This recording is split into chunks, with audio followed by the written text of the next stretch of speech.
এবার সত্যি ইতিহাসের দরজায় কড়া নাড়ছে বাংলাদেশের মেয়েরা। প্রথমবারের মতো এএফসি নারী এশিয়ান কাপের মূল আসরে খেলতে যাচ্ছে লাল সবুজের প্রতিনিধিরা। কিন্তু স্বপ্নের এই মঞ্চে পা রাখার মুহূর্তেই সামনে দাঁড়িয়ে আছে একের পর এক মহাশক্তি। 9 বারের এশিয়ান চ্যাম্পিয়ন চীন, 3 বারের শিরোপাজয়ী উত্তর কোরিয়া এবং ফিফা র্যাঙ্কিংয়ে অনেক এগিয়ে থাকা উজবেকিস্তান। তাহলে কি স্বপ্ন ভেঙে যাবে প্রথম ধাক্কাতেই, নাকি নতুন এক ইতিহাস লিখবে বাংলাদেশের মেয়েরা? আজকের পর্বে আমরা জানব কেমন প্রস্তুতি নিয়ে এশিয়ার সেরা আসরে নামছে বাংলাদেশ নারী ফুটবল দল, কোথায় ঘাটতি, কোথায় শক্তি, আর কি বলছেন দলের অধিনায়ক। পুরো প্রতিবেদনটি দেখুন, কারণ শেষ পর্যন্ত আছে অধিনায়কের দৃঢ় বার্তা, যা বদলে দিতে পারে আপনার ধারণা। প্রথমেই গ্রুপ বিশ্লেষণ। এএফসি নারী এশিয়ান কাপের মঞ্চে বাংলাদেশের গ্রুপটা যেন একেবারে গ্রুপ অফ ডেথ। র্যাঙ্কিংয়ের হিসেব বলছে লড়াইটা হবে অসম। ফিফা নারী র্যাঙ্কিংয়ে বাংলাদেশের অবস্থান 112 নম্বরে, সেখানে উজবেকিস্তান রয়েছে 49 নম্বরে। আর চীন ও উত্তর কোরিয়া, এই দুই দল শুধু এশিয়াতেই নয়, বিশ্ব ফুটবলেও নিজেদের শক্ত অবস্থান তৈরি করে রেখেছে। 9 বারের এশিয়ান চ্যাম্পিয়ন চীন এবং 3 বারের শিরোপাজয়ী উত্তর কোরিয়ার বিপক্ষে ম্যাচ মানেই চরম পরীক্ষা। অভিজ্ঞতা, গতি, টেকনিক, ফিটনেস সব দিক থেকেই এগিয়ে প্রতিপক্ষরা। তাই কাগজে কলমে বাংলাদেশ স্পষ্টতই আন্ডারডগ। তবে ফুটবল তো কাগজে খেলা হয় না, মাঠেই হয় ফয়সালা। আর সেই মাঠের লড়াইয়ের আগে সবচেয়ে বড় প্রশ্ন ছিল প্রস্তুতি নিয়ে। গত বছরের জুলাইয়ে মিয়ানমারে অনুষ্ঠিত বাছাই পর্ব পেরিয়ে বাংলাদেশ জায়গা করে নেয় মূল আসরে। কিন্তু এরপর দীর্ঘ 7 মাসে প্রস্তুতি ম্যাচ হয়েছে মাত্র 4টি।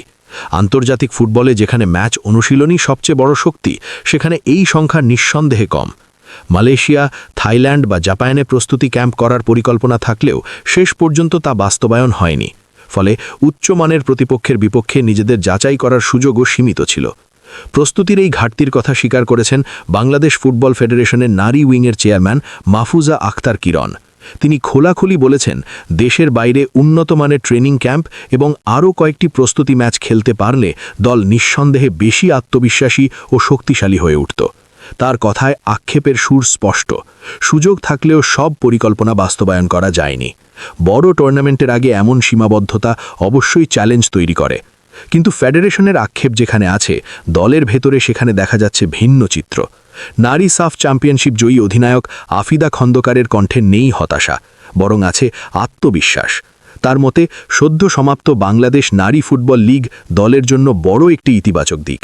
খেলোয়াড়রা দীর্ঘ সময় ধরে প্রতিযোগিতামূলক ম্যাচের মধ্যে ছিলেন, যা ফিটনেস ও ম্যাচ রিদম ধরে রাখতে সহায়তা করেছে। আফিদার বিশ্বাস, বড় দলের বিপক্ষে খেলতে হলে মানসিক দৃঢ়তা সবচেয়ে গুরুত্বপূর্ণ, আর সেই জায়গায় বাংলাদেশ দল আগের চেয়ে অনেক বেশি পরিণত। অধিনায়ক স্পষ্ট জানিয়েছেন, চীন ও উত্তর কোরিয়ার মতো শক্তিশালী দলের বিপক্ষে নিজেদের সেরাটা দেওয়াই হবে মূল লক্ষ্য। ম্যাচ ধরে ধরে পরিকল্পনা সাজানো হয়েছে। তবে উজবেকিস্তানের বিপক্ষে পয়েন্ট আদায়ের স্বপ্ন দেখছেন তিনি। র্যাঙ্কিংয়ে ব্যবধান থাকলেও ফুটবলে যে কোনো দিনই চমক সম্ভব, এটাই বিশ্বাস দলের। আফিদার ভাষায়, আমরা ভয় পেতে মাঠে নামব না, লড়াই করতে নামব।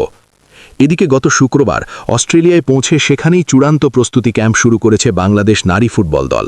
কোচ পিটার বাটলারের ঘোষিত 26 সদস্যের স্কোয়াডেও রয়েছে কিছু চমক। দলে জায়গা পেয়েছেন নতুন 3 মুখ: আলপি আক্তার, সুরভি আক্তার এবং সুইডেন প্রবাসী মিডফিল্ডার আর্নিকা রানিয়া সিদ্দিকি। বিশেষ করে আর্নিকা সিদ্দিকিকে ঘিরে বাড়তি আগ্রহ রয়েছে। ইউরোপের লিগে খেলার অভিজ্ঞতা থাকা এই মিডফিল্ডার মাঝমাঠে গতি ও সৃজনশীলতা যোগ করবেন বলে আশা করা হচ্ছে।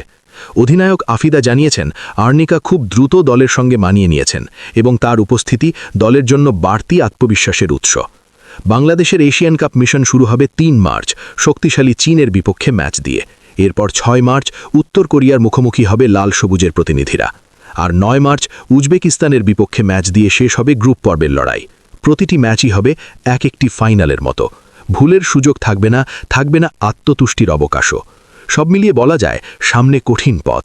অভিজ্ঞতা ও র্যাঙ্কিংয়ের বিচারে বাংলাদেশ অনেক পিছিয়ে। প্রস্তুতিতে ছিল সীমাবদ্ধতা, কিন্তু স্বপ্ন দেখার তো কোনো বাধা নেই। সাফ জয়ের আত্মবিশ্বাস, লিগের ম্যাচ রিদম, নতুন খেলোয়াড়দের সংযোজন এবং অধিনায়কের দৃঢ় মানসিকতা, সব মিলিয়ে এই দলটি লড়াই করতে প্রস্তুত। ইতিহাস গড়া সহজ নয়, কিন্তু অসম্ভব নয়।